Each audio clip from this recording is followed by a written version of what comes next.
Welcome back to TRF1. Today we are doing the 2024 post-season review.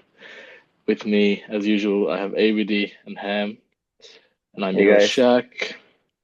And we're gonna go through some of the highlights from the year. Just gonna kind of recap.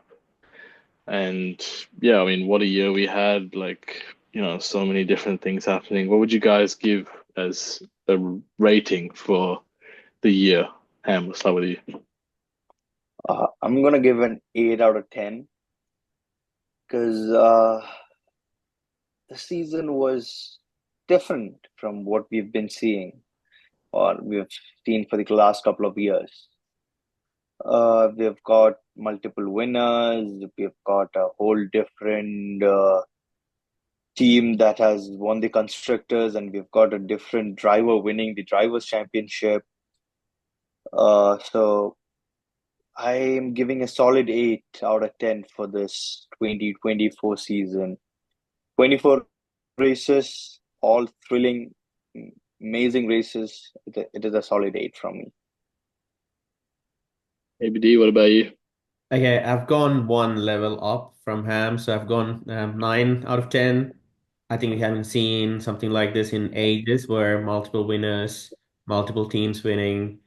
Um, I know like the Rivals Championship didn't go to the wire, but the constructors did, so that was really amazing as well. So yeah, solid 9 because of all the different teams winning, and also a lot of amazing races. Yeah, actually, I did write eight. I'm gonna actually change mine. I'm gonna go nine as well.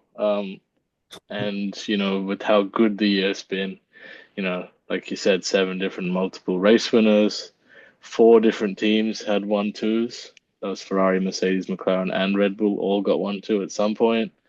McLaren new champions since what 1998 it was, and like we had a good run for the drivers. Unfortunately, Verstappen showed us that he's way too good still, and you know, made it four in a row.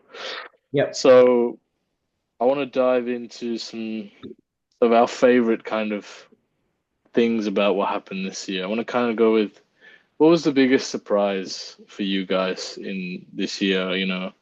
All the things happening. Ham, let's start with you. Uh, Nothing major, but then this particular person getting in points took me by surprise. It's none other than Joe Guan Yu, who's got this trash can of a car in points this season, which was the least expected thing in 2024 season.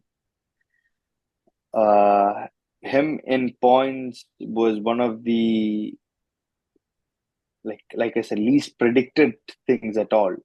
I little did I expect him. I was expecting Bottas to be in points with the same car, but then Joe in points was the biggest surprise for me this season.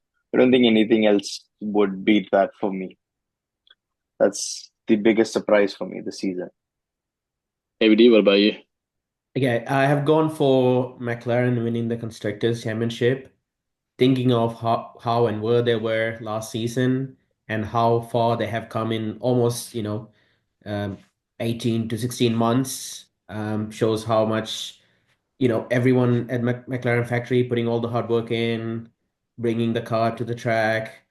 And trust me, guys, I think this car right here is going to fight for that drivers' championship as well next season. So that was the biggest surprise, given the fact that how they have turned around the car within that short time frame. Yeah, I would go. I've actually gone for something more in the middle of the field, actually. Alpine's comeback. Um, Especially with just Gasly. Yeah. yeah, with Gasly and that podium in Brazil, the double podium, it was just crazy how quickly they, just overtook Haas and were like, you know what, we're going to be suddenly sixth all of a sudden.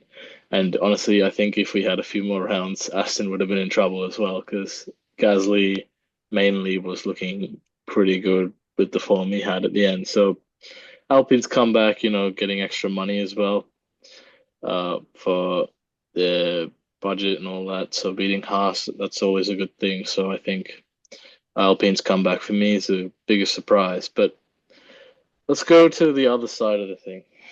Who kind of was the biggest flop for you? I'll throw this one to ABD. Okay, for me, I'm gonna go for Aston Martin. Um, if you remember how well they did last season, it just sort of went from that high to, low by the end of the season, and you could see that frustration in Alonso's driving, his radio messages. Yeah, the car was nowhere, right? So I think they were lucky to be ahead of Alpine because Alpine was getting stronger and stronger, like you just said. So it's looking really bad right now for Aston Martin, but hopefully, Adrian Newey going there next season. Hopefully, they can turn things around. What about you, Ham? So I've not gone for a team, but then I've gone for a person.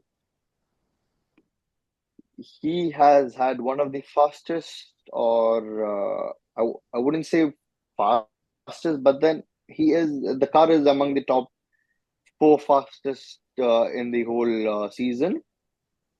It's Perez. He's had a fast car this season.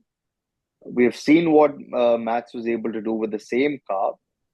He's won more than nine, I think nine. He's won 9 races this season. And the same car, Perez, was just lacking. Absolutely lacking.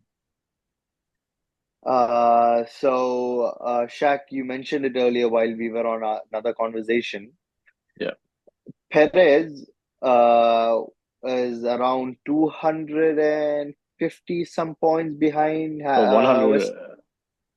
Oh, yeah, behind. Yeah. behind Verstappen.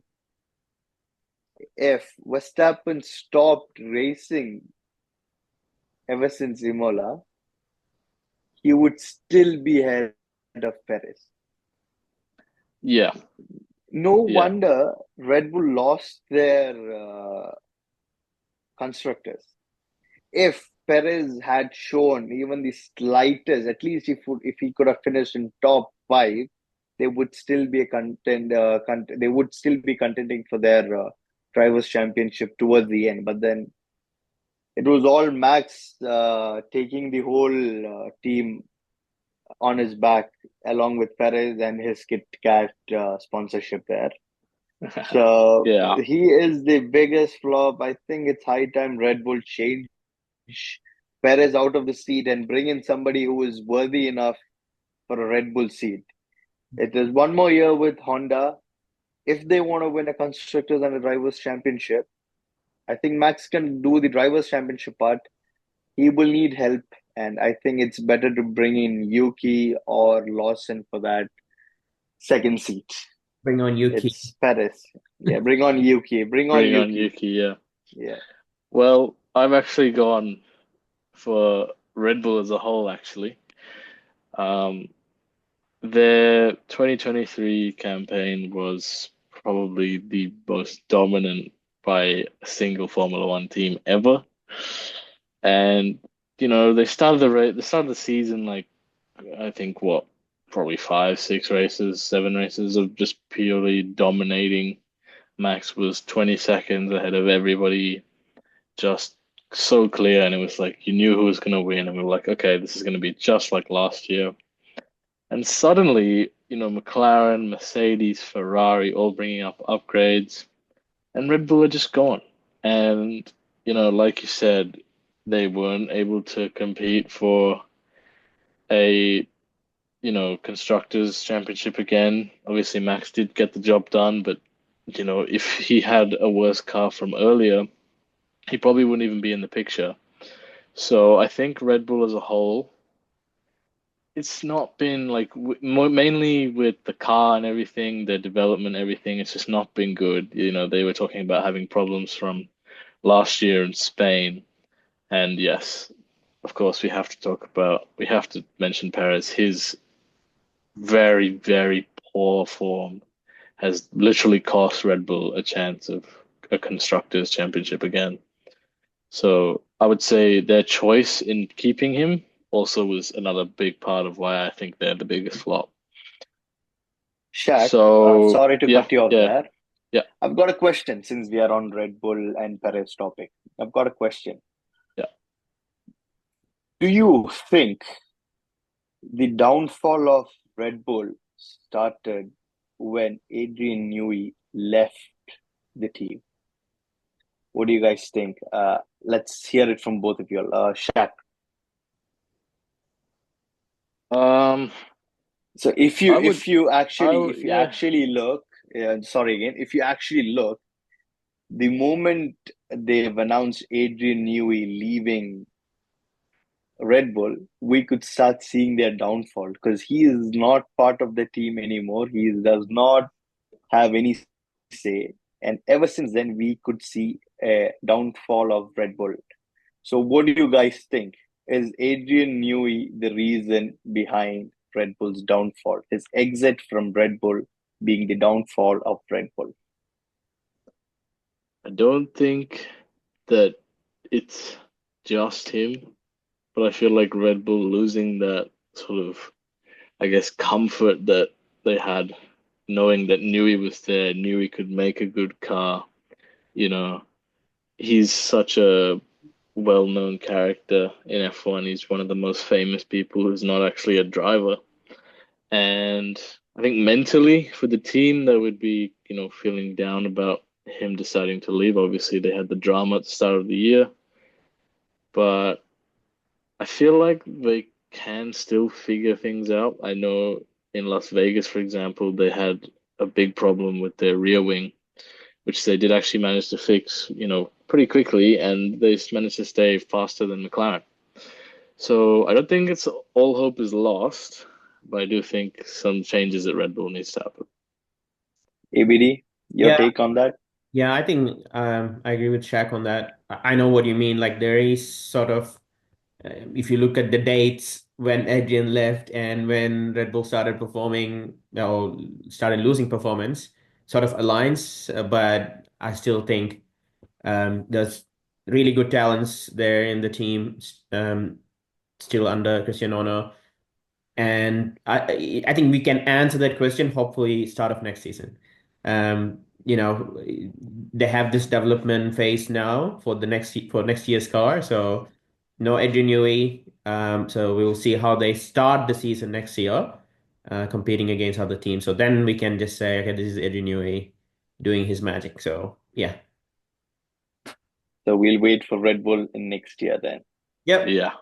Let's bring it back. Let's bring it back to this year. We've had 24 races, 7 different winners, Verstappen with 9, Norris with 4, Leclerc with 2, and then the other 4 of Hamilton, Piastri, Sainz, and Russell all got 2 each. Which was your 3 favorite races, guys? AB, let's throw it back to you. Okay, I've gone for Silverstone with Hamilton's win. It was just unbelievable. Like when he's not at his best form, he still managed to win that race in changing conditions. So that was a bit insane. I thought one of my favorite races in a long time. And the second one was Belgium. Again, the tie whisperer, George Russell winning the race but not winning it at the end. So that was one of my other favorite race, and then the third one was Brazil, where Max Verstappen shown what he's made of, right? So where he just canceled that hope from Norris's imagination of winning that drivers' championship. So that I thought, that's just shows how talented Max is in those horrible conditions with a Formula One car. So those are my 3 races. What about you, Ham? Well, that's a beautiful set of race collections ABD has given us. But then I've got some similar ones as well. So the last place I've given in my top 3 is Las Vegas. It is purely because the race, we've seen a dominant Mercedes in the cold conditions. We've seen a dominant car, and the all time we were expecting Hamilton to take a pole position because he has been going throughout during the FP1, FP2, and FP3. He is lost on the qualifying. He was P10, and the drive from P10 to P2 in Las Vegas was one of the best comebacks we could say, apart from the Abu Dhabi race he's done recently. The Las Vegas was one of the best races he's done. He has actually had to overtake all of them to reach P2, which was one of the best races Mercedes could see. And the second place, again, is favoring Mercedes. It is technically favoring Hamilton, which is Silverstone. Like ABD said, a beautiful drive by Hamilton. It was literally throughout Hamilton drive. We could see him winning in his home ground after a couple of years of no win, and the final win with Mercedes in British ground was absolutely phenomenal to see. So it goes to my second position, and the first is Brazil. We had a lot of chaos in that race. Like Shaq, you said in the preview of the sorry the review of the race, it was chaos. Brazil delivers chaos throughout, and it did. And at the same time, we witnessed one of the best races by Max Verstappen from P17 to P1, which is nothing but phenomenal, amazing. I don't know what else to say to this race. He did a mega job in that race. Uh, Even though Norris had the race in a silver platter, he lost it. He literally threw it away, and that's when he started his downfall. So Brazil was the best race this season for me. I'm gonna have to agree with you. I've got my top two is exactly the same as yours. Brazil, like, what a literally, like you were saying, chaos, just chaos every second, like Stroll didn't even start the race. He couldn't make one formation lap. Then Max with the drive, Alpine with their podium and just the grid going all over the place. It was just such a nice race to watch. Like it was very late here at night, and I was so tired, but I was awake because of how entertaining that race was. Wasn't Alpine Um, wasn't Alpine leading the race at some point? Ocon was Yeah, leading the race. Yeah, Ocon was leading the race. Obviously, Max inevitably took him over, and yeah, like just that was just so like kept you on your toes the whole time. Uh, Silverstone as well. I had to put it there. It was pretty close with those two for me. I think those were probably the two best races of the season. Again, mixed conditions. You had probably at least three different cars fighting for the win. You had its strategic errors, on track errors, all these things making it very interesting. And then, yeah, Belgium as well was kind of the same. Obviously, it was a dry race, but like ABD said, with the Russell winning but not winning, and that kind of spiced everything up. It was even like very interesting off track as well. So that would be my top three. Um, I don't know. I think we enjoyed a lot of good races this year. Yeah, I don't know. Wasn't boring.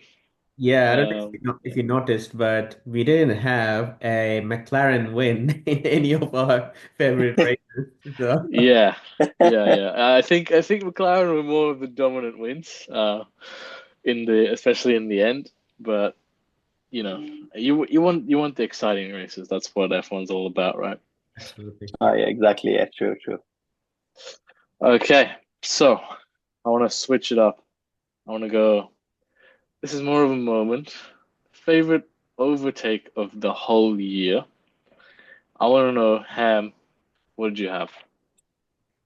The favorite overtake of the year, the season for me would be the last race, which is Abu Dhabi, and the last time we see Hamilton in a Mercedes. So it was an overtake done by Hamilton on Russell on the last lap, couple of corners away from the checkered flag. My prediction. Exactly your prediction. Crazy prediction. Crazy prediction. That was one of the best overtakes this season, I would say. A lot of people were saying that Russell actually gave that to him. It was not. Yeah, He I did agree. not. As you can see, before reaching into the corner, he Oh had yeah, a gap on the inside. closed it. He faked it. He Hamilton He gave him a little actually dummy. faked Yeah, it. He gave yeah, him a dummy, and Russell took it. Russell took the bait, and he went on through the outside, and he had really good grip. yeah. And to make it more wonderful, more epic, we could see the fireworks after McLaren cross, after crosses the finish line. We could see the fireworks going out. So the overtake was basically Hamilton overtaking Russell with fireworks. I think that is the best overtake for me in 2024 season, What about you, hands down. ABD? Yeah, Ham, I sort of agree with you. One of my favorites as well, but I have gone for Piastri on Norris in Monza. The praise from the F1 world after that overtake on Piastri, the praise on Piastri was like insane. People started saying he's the real deal. He's going to be the first driver in McLaren. You know, all of those comments started coming out after that first few corners. No one was expecting it. Everyone was thinking, Piastri would just play the second fiddle. But no, he went on and he took Norris out of that third corner in Monza. So that's my favorite overtake. The same day they were talking about papaya rules. We all know what happened after that race, how Piastri um, sort of faded a bit and gave Norris all the help he needs. So, but yeah, the overtake still stands out for me. Yeah, That ABD, move like you was, said, the move actually, you don't expect to be overtaken from a chicane like that. It was basically an S. Yeah, You that was don't a get Max to Verstappen. That was a Max Verstappen-esque kind of move. The exactly. dive bomb, you know? we have It was seen. more than a dive bomb. You can But it see, was you can clean. Yeah, actually yeah, it was see clean. it was clean one. He didn't touch anyone. It was a clean move. It was it actually took Norris by surprise, and he was ranting on the radio. What are you guys doing? If you guys want me to race like this, I can. I'm like, mate, that is all about racing. Piastri was the faster driver that race anyway, so he had a Yeah, good true. gap on Norris. So I've gone a different direction. I've gone for someone a bit more in the middle of the pack again. In the first half of the season at Canada, Albon, what an overtake on Ocon and I think Ricardo it was. Just that send in that last final corner, like if he did anything, like move slightly differently, he probably would have crashed.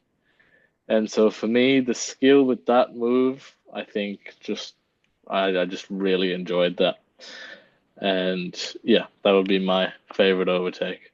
Yeah, the Yeah, skill, the timing, all of that in that overtake. I think F1 almost probably posted 5 or 6 posts just about that overtake. yeah. It was him going through this. Like remember Yeah, ABD talking about. I wish to drive like that in the highway. yeah, yeah, yeah, Yeah, yeah. Back in the first episode. exactly. Um, Yeah. yeah, it was just so good to see. But let's move on to the next one. What was our favorite drives of the year? Just one single driver and one single race. What was your favorite moment? Let's go, Ham. Hamilton and Silverstone. Nothing can beat that. Nothing. Nothing can beat that. Hamilton in Silverstone, he gave a drive where we least expected him to do. We were all expecting Russell to win, but then after the pit stop, when we could see Hamilton overtaking Russell, and purely Hamilton racing, the try strategy by Mercedes, it was one of the best. They were little bit hesitant because of the McLaren, because they had both the tires as an option, and they ruined it. They ruined it by a strategy call. But then Hamilton, he said, "Leave it to me," to Bono, and after that, we could see a complete radio silence. It was Hamilton. You could see Bono told it after the race. When Hamilton says he's got it, you don't talk. You don't talk anything. Just keep him informed. That's it. You don't say anything. That was one of the best races, one of the best drive for me this season. Hamilton and Silverstone. It is actually a bit crazy, right? So like how athletes, like how they sort of absorb all the energy from the crowd. Like Hamilton's just goes another level in Silverstone every time he's there. So yeah, great race. The way the soft tires for him, he kept them just going until the end as well. I think you're gonna give him credit. That was just too good, right? Too good to watch. Yeah. Ah, yeah, truly. ABD, what about you? Favorite race? Favorite drive, sorry? Okay, Ham has gone for a home hero and at a home race. I have gone for a home hero at a home race as well. So I've gone for Leclerc in Monaco. Okay, Monaco race is always, people, it's not their favorite races of the year, but uh, nailing the qualifying at Monaco is something else. And Leclerc has been trying to do it for a few years now, and he was finally able to win his home race. And I think that was my favorite drive. Um, a home driver winning at the home race for the first time, it's always sort of phenomenal, I guess. And also, if you ask me, if you one qualifying you want to go and watch, I would go to Monaco and watch the Monaco. Monaco. Yeah. Yeah. Yeah, So true, true. It, yeah, it was long overdue. It was long yeah, overdue. Leclerc winning in Monaco was long overdue. He's had multiple unlucky seasons or drives in Monaco. So this was long overdue, and he's done it brilliantly. yeah, absolutely. So yeah, that's my favorite drive of the year. Hopefully, we will see a much more stronger Ferrari season. Yeah. And we could Yeah. another Ferrari driver winning in Monaco. Oh, that would be nice. That would be nice. Oh yeah, exactly. It has been a while. Well, my favorite drive, and it was genuinely just really entertaining. Max Verstappen in Brazil was just epic. Like just a champion's drive. Like I'm not a huge Verstappen fan, but the way he's been going recently has just got me on his side. And like 17th to first, like Ham said, just it's just ridiculous. You can't make that up. That's just pure class. Everyone's struggling on the wet condition and just crashes everything, and he's just going through all of that. Like, you know what? No problem. I got it. So for me, yeah, Brazil, Max just winning just so easily as well. Like, I gotta give it to him. Yeah, yeah. I think we talked. Clearly, Yeah, we talked yeah, about clearly. Like it was. What can I say? The best non-sleeping, as in the best time I've forgot about my sleep and just started watching the race. As you know, forget about the sleep. I just want to race. Was one of the best races was happened in Brazil. The only time I was like, oh, you know what? The race kept going. The red flags, the DNFs, it went on for hours, and one of the best races we all nighters have pulled to watch this. That day, Verstappen has gained my respect. To be honest, you know what? My respect for Verstappen has gone even more higher. Like Yeah, top class absolutely. driver, Yeah, yeah, top for class, sure. top class. Yeah, so if you remember the ra two races before that, Mexico and US, he had this incident with Norris, where he was not letting him through, basically, getting his elbows out. And people were saying, Max, you don't have to do it, right? So Brazil sort of showed that he doesn't have to do it. He got the skills uh, to score enough points to win the Drivers' Championship. So Yeah, I would say that also won him probably the championship. You know, no, if Norris had won that race, he would have been within a podium behind Max at most. But Verstappen winning that just, 60-point gap again, and then Norris, like he's probably losing so much motivation and all that stuff. Um, let's move on to the final thing. Highlight of the year. Let's go through it quick, guys. What have you guys got, ABD? you boys were asking me why I'm wearing a Mercedes t-shirt and a Ferrari hat. And the reason for that is the highlight of the year for me is multiple race winners, multiple teams winning. So just celebrating multiple teams, I guess. Yeah, That that's was my awesome. And you highlight. got the Red Bull and McLaren behind you. Yeah, right, yeah, exactly. You So got the four teams. Yeah. yeah, so that was my highlight of the year. Hopefully, we can see more of this next season. If you remember, if you think about it, last season, if we were doing our predictions, it would have been so much easier.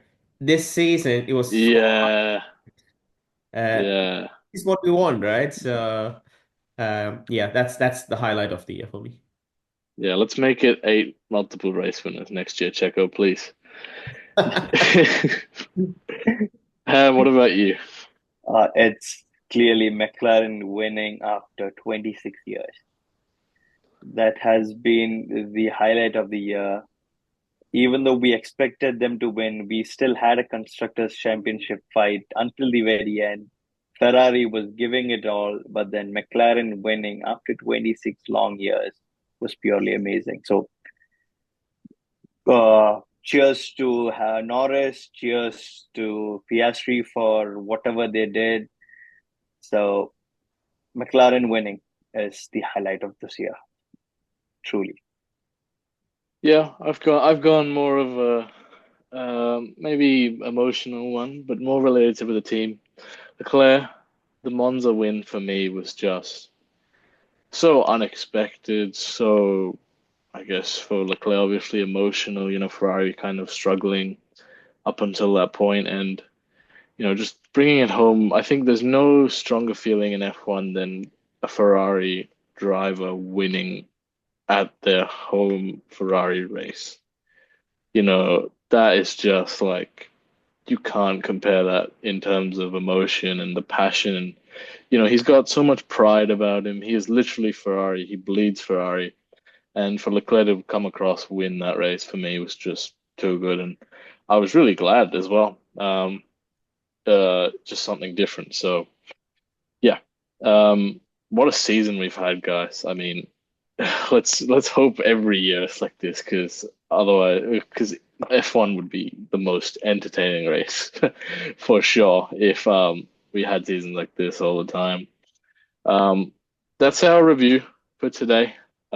We've really enjoyed the season. We hope to see you guys for 2025, and we've got a few more videos coming your way. But up until then, we'll see you guys in the next one. Bye bye. Bye, guys.